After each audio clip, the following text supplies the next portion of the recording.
Picks with the Professor, the show where a real statistics professor gives you sports betting tips. This is college basketball, February 10th. Jake, we have over 152 games on Saturday. Uh, Just a we light slate.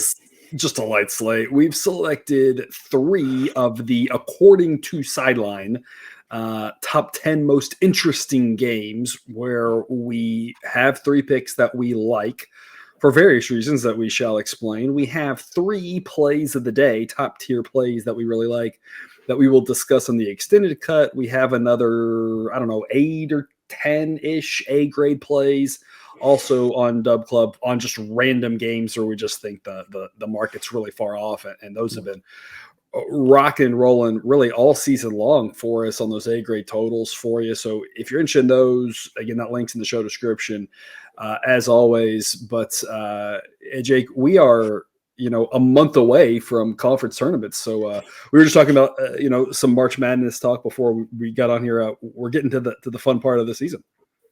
Oh yeah, it's getting absolutely crazy, and you're gonna get inundated with arguments of Team A, Team B, and a bunch of random stats that they cherry pick to make you question things, and then they're gonna be like, "Oh, this Big West team should be ahead of Arizona or something like that." It's crazy, but I'm here for it because I love those debates. Yeah, people always talk about resume, and again, as a reminder, Sideline and its ranking system and its projections are forward-facing projections. They are not resume. They are based off the current active rosters of the teams, and if anybody's questionable, probable, etc., that's built into the model as well. So when we see the grades and the rankings and the ratings and all those different things. Of course, as always, keep in mind that this is not a resume, how good they have been, saying they deserve to be ranked at this spot, just saying how good we think they are going forward, which is all that matters to us in this industry. We'll start off with that in mind with Creighton and Xavier, a Creighton team that, according to Sideline, the 15th best team. I feel like from a resume perspective, when you look at what Creighton's done and the number of no-shows they've had, there's times when you look at it and you say, I'm not even sure this is a top 30 team. They obviously have the talent. They have the potential to put it together. They've put it together a handful of times. They've also struggled a handful of times.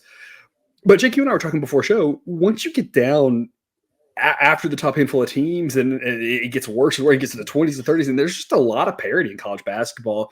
I saw on Twitter recently that the argument that the NIL was just going to create these super schools or whatever is easily debunked in a number of manners, a number of ways with regards to the distribution of five-star picks and things like that. And it's debunked in college basketball just because there's more parity than ever. You've got a couple of really good schools at the top, but it starts getting, and like I said, I think Creighton's getting up here at number 15 where I'm like, yeah, they're good, but I don't think they're that good. But then I look below them and I'm like, I'm not sure those other teams are better than them anyway. All that to say, they're playing a Xavier team ranked number 56 according to the model. And as much as Creighton has had their struggles while this is a road game, their offense is the vastly superior unit. We've got a wrong team favorite game here. We're going to take Creighton plus 102B, great pick. Model thinks they win 61% of the time. Jake, model's not very high on Xavier. What are your thoughts on Xavier? I'm kind of hit or miss with them. I don't know. They played a faster pace, and they got a relatively good defense because, Creighton's got a fairly solid defense. They're right there with them. They do it in a different way, but right. I think very different battle of the paces here for sure. Yeah. I think that offense is really going to hold them back. They are depending a lot on guys making tough shots because their effective field goal percentage is below 50, and it's very hard when majority of your shots are contested, long, non-efficient shots, and that's going to be tough. They're making up for it with a high assist to field goal made ratio, but you start running into teams with really good defenses and kind of pressure type defenses, and you see what happens where they get absolutely murdered by Connecticut on national TV. Already lost to Creighton once. Got beat by Connecticut again. St. John's took care of them. They even lost to Oakland out of the Horizon League.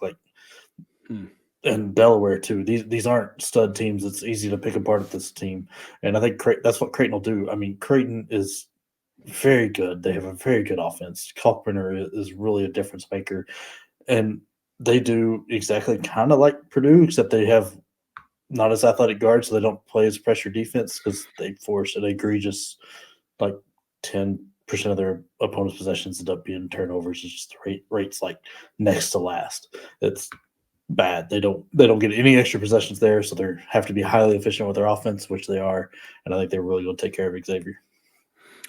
Xavier, of course, winning 3 in a row. One of those was at home against St. John's, who's up in the air. They split with St. John, as you mentioned. They lost them, and that's not the greatest win at home against St. John's. They beat DePaul. That doesn't even count. I mean, DePaul's at this point, like, there probably is a D2 school that can beat DePaul at this point.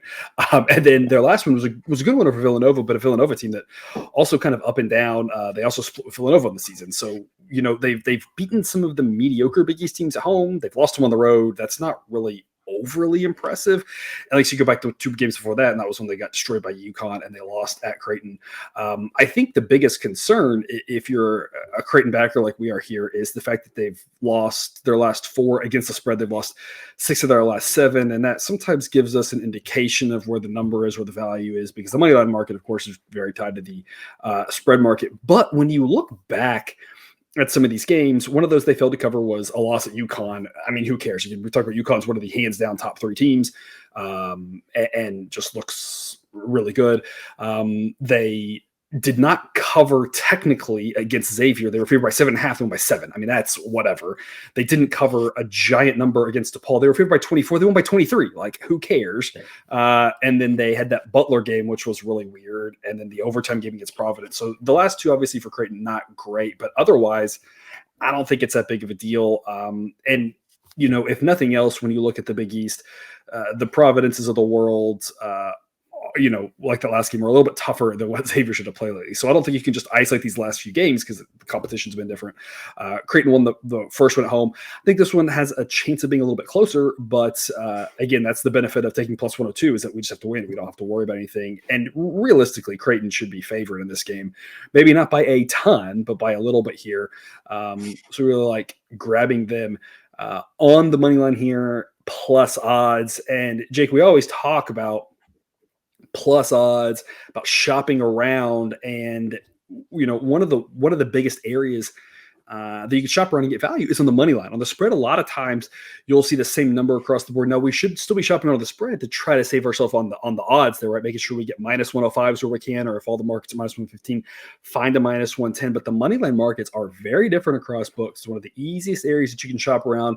And as always, we want to remind you, if you have not opened up account at BetUS yet, you can do so with a link in the show description. Get a big bonus, get a bunch of free bets and all sorts of goodies, and use them as well to add to your arsenal books to shop around and make sure you're getting the best money line price. That's an easy way to either go from a losing better to a break-even better, or take your break-even betting and make it more positive. It's a very simple, easy way to do it. So as always, check them out if you haven't yet. That link's right there in the show description. BetUS, America's favorite sports book, where you can bet on everything anytime. Sportsbook, live betting, and casino. To celebrate 30 years in business, we have the best bonuses in the industry. Get a 125% sign-up bonus and up to 30 risk-free bets. So what are you waiting for? Join now. BetUS, where the game begins. 2 p.m. Eastern, TCU at Iowa State. I feel like we've covered a lot of TCU games and a lot of Iowa State games. I think we've been over in all of them. It hasn't won every single time. No one has said it would. No one here is trying to go 100%. I mean, I guess we are kind of trying, but not really. It's counterintuitive. I think I put this in the outro slides. If you actually are winning 100% of your bets, like, it almost means something's wrong somewhere. Like, it's you want the model to calibrate in a sense. It's almost, what's the old saying, right, about going to the airport, right? If you fly a lot and you don't miss a flight at some point, you're living life wrong. You need to miss a flight at some point, because if not, you're leaving time on the table because you're getting to the airport too early. The theory is, if you get there 30 minutes to spare on every flight. That 30 minutes adds up. And at some point, the cost of missing a flight to tell you when you can get there, it adds up. It's the same sort of thing, right? We understand, we have a certain risk tolerance here. We know we're going to lose some bets. That's the way it goes, right? But we're winning way more than we're losing. We're backing the over in TCU and the over in Iowa State games. Now they're playing together. It seems too easy. We're going to back at the over again. 143 is the official number. A grade pick model thinks about 150 on average, that we're just as likely to be in the 140s as the 150s. And at 143, we get a lot of winners in the 140s. Obviously, Iowa State's defense is fantastic. They don't play overly fast, but TCU will pick up the pace. And Iowa State's scoring a lot of points. Their offense is good. I don't know. I think this is just another case where the books are struggling to catch up with some of these top teams. There's been a handful of them we've been riding. It's been working. We've been winning upper 50s to 60% of these. I just keep rolling with it, right? It's that simple, right, Jake? Yeah, it really is. I mean, Iowa State offense is not getting enough credit because their defense just is a star. So they are very, very, very, very good on defense, but their offense is not as good, but getting there. And TCU plays fast enough, has a good enough offense. Their defense lags behind just enough. I think we're going to get a ton of points. Iowa State forces an absolutely ungodly number of turnovers every game. TCU coughs the ball up a little more than they like. So that's going to lead to easy buckets for Iowa State. TCU cleans up the glass because they're not a very good jump shooting team. That's where they get a lot of the points. Sometimes their best offense is a missed shot. And that TCU is going to get some extra points there because Iowa State's not the greatest rebounding team. Defensively, they tend to give up a lot of offensive boards, and that's where you can kind of get to them. But I think that's going to lead to just a lot of easy buckets, and we're going to get a lot of points in what should be a very fun and tight game. Iowa State had gone over 4 straight times entering that Baylor game. We had the A grade over in the Baylor one. And that's what I mentioned. I have zero idea how that one did not get over. There were so many missed free throws, so many chances to get over. It was just a bonker situation. They played Texas, didn't go over. We didn't have them on that one. So again, we're not going over on every single one of these games. We passed against the Longhorns. That game did go under. Barely. It went right pretty close to total. We thought it was reasonably close, so we did not have the A grade stamp of approval on that over, and it didn't go over. So again, we haven't been playing all the Iowa State overs, but the ones been playing have been doing pretty well. TCU's a similar situation. They'd gone over 4 of their last 5. We were on most of those overs, if I do recall.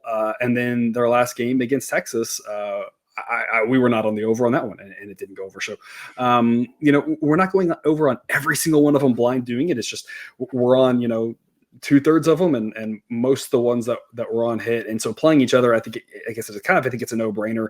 You mentioned Iowa State's offense doesn't get enough credit, probably because their defense is so good. TCU will drive the pace. Never know what happens in one game. And that's why we say, we're saying on average this goes over at a typical game. We may not get a typical game, but as long as we get anything in that realm, we should be in the 140s or 150s. Got a great chance to go over. We could have a really bonkers high-scoring game where teams are hot. We could have a really bonkers low-scoring game where they're not. Benefit for us, even if they're not. You got overtime, late fouls. We got chances to help us out, even if it's in that weird scenario. But otherwise, way more ways to go over than under. So A grade over for an afternoon big game spot. That'll wrap us up on the free pick show with Arizona and Colorado. And again, a bunch more coming on the after show here. Stick with us. If you're on Dub Club, you'll get that discussion and a bunch of other picks as well. But as you can see on screen, this is what we give out to everybody on sideline. Jake, you and I are talking about the model's just been high on Colorado all season, has them ranked 19th. But that's kind of irrelevant to the pick that we're making here, whether the model's overrating them or not. We talked about Arizona, Utah a couple of days ago in a game that we lost. We had 3 picks on Thursday on this show, and they all 3 lost over 5 overtimes. I've never seen anything like that before. But the worst of which was Utah, who we took plus 5.5, said sprinkle the money line, and I think that was dead on because they tied after 45 minutes, and then they tied after 45 minutes, and then they tied after 50 minutes, and somehow plus 5.5 loses because they lost by 6 in the 3rd overtime. I don't know what that's going to mean for this game with regards to Arizona. It's already a tough place to play. Altitude's tough if you're not already in altitude. So it's going to make this an interesting contest with regards to the home edge that Colorado already has, probably boosted a little bit based off that triple overtime game. But either way, this Arizona team has done us so well with the overs. We have not played every single over. We did not play the over against Utah. Now we should have, because it went 3 overtimes, but we didn't know that was going to happen, of course. Or get an extra half of basketball. Yeah, we didn't think there'd be an extra half of basketball, but here we are. that did happen. And but we've played a lot of their overs, and they've been really good to us. They can score 100 on anybody. And their defense is really good. As you can see on screen there, a 69 grade. That is a very nice rating. And as you can see in the text below, that that grade of 69 ranks them 8th in college basketball on an efficiency standpoint. But they can give up a lot of points because of that pace. As you can see there on that third line, their pace ranks number 7. And as always, if you need to pause the video and kind of soak in all that information, feel free to do so. They play so fast. They can score a ton of points. They can give up a ton of points. They can go triple overtime. There's just so many ways for points to happen in these Arizona games. Model thinks both these teams have a great shot to get into the 80s. And if both get into the 80s, then over 157.5 will be a winner. I'm not sure both get into the 80s, but I feel pretty confident that one of them will, and that should be enough to get us right around this 160 mark. That makes over 157.5 a pretty solid pick. B grade, not the best value, but it's pretty close to an A grade. We'll only have to drop another point-ish or so before you had that A grade designation. 156.5 would be your A grade. I don't see why this number would drop, but you never know where the number's going to go. If it does, maybe put an extra half unit on or something like that. But we really like the over in Arizona. As I mentioned, they've been good to us. And even though they might have some tired legs, that might hurt them on the offense, and it might help us out because they might allow a few more points to Colorado. That might allow the game to stay closer, which gives us likelihood of fouls, intense possessions in the second half, overtime, etc. So a lot of ways this goes over. Jake, what are your thoughts? Yeah, I think this just screams over every which way you want to think about it. Like you said, even if it's tired legs and elevation, that hurts the defense more than it does the offense, because it's a little easier to get motivated, find that extra gear on offense than it is on defense, which helps Colorado out, who's a very talented team that's just not been able to get all their players on the court at the same time for long periods. I think that's what your model is seeing, is like the talent's there. It's just they haven't all been there. When they're a very good team. They can absolutely take advantage of teams, but when they're not, they can get beat by almost anybody, like Florida State, and beat them. I mean, they haven't been good in a while. But Arizona, I mean, look at their last 5, 6 games, 7 maybe, no 6. All of them have been over one in the like mid 150s ish, right around that area. It's not, and that's even when it gets teams with terrible offenses like Oregon State and USC. So like it's, I don't think the defense gives up a lot of points, but the offense scores so much, and Colorado has a good enough offense that this game wouldn't surprise me if it's in the 170s. Yeah, absolutely. I believe we had an A grade over on this game the first time they played. That was Colorado just didn't show. Colorado didn't show up. That was in the midst of some of their injuries, and we thought somebody would be back, and they weren't. And we didn't realize someone would be out, and it kind of affected things. Arizona put up 97 on them at home. I don't think they do the same thing here, but you never know. They're always capable of dropping 100 on anybody, but they're also capable of giving up 100 on anybody too. We always talk about that with Arizona because that pace is just so relentless. Both these teams have gone over more than they've gone under, and Arizona's played with some really big numbers because everyone knows that, and they've still done a decent job of getting over some of them. And so, as I mentioned, just like the last few teams, we haven't played these overs in every game. We've just been about half the time or so, and it's worked more than it hasn't. If we fail to get over, just like the last time, one of the ways is anything like that can happen. One team can just not show up, not help us out. If that's Arizona, it wouldn't be the craziest thing. After a triple overtime game 2 nights ago, if Colorado were to run away with this game, then you're just hoping that Arizona has enough energy to get into the 70s. And at that point, we hopefully we can get it to like 90 to 70 or something. Colorado's pissed off, wants to run it up because they got beat by 47. So it's on the table. So again, even in that scenario, we still have a chance to get over. But if this plays out anything near normal, around 160 or like say even up to the 170s, makes a lot of sense for it because there's just so many different ways for points to happen at this pace with these offenses. And it's not that the defenses are bad. They're just going to be a little bit overmatched with regards to the pace and the quality of offense there. So over is the B grade pick in that at 157. And again, if you want all that information, as you see there on Dub Club and more, including Discord access, ad-free shows, et cetera, you can sign up on Dub Club. That link's also in the show description. The QR code on the screen will take you there and get you $5 off your first month, or you can use the promo code there as well, which will wrap us up for the free picks. There's your recap. More coming after the music. But, Jake, before we get a quick reprieve, do you have any final words for the people heading into the weekend? Yeah, I mean, now's the time to get on the Dub Club because you've got the hockey model coming out that's doing very well. Last year, we killed it during the tournament with some of the stuff that we kind of put out with conference tournament winners and things like that. There's all sorts of extra benefits just crawling all over the Discord server. Yep, absolutely. Very well said. Again, otherwise, hopefully we see you on the other side of the video. You can get there if you're with us on Dub Club. And if we don't see you there, we will see you next week.